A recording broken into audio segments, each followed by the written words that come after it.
How to use the IP blocker in cPanel.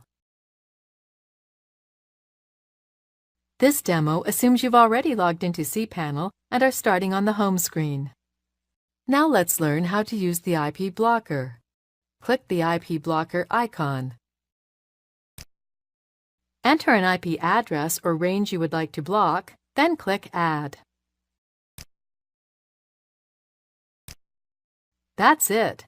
We've now blocked anyone using the IP address from accessing our website. You can see which IP addresses are currently being blocked. And you can remove IP blocks by clicking here.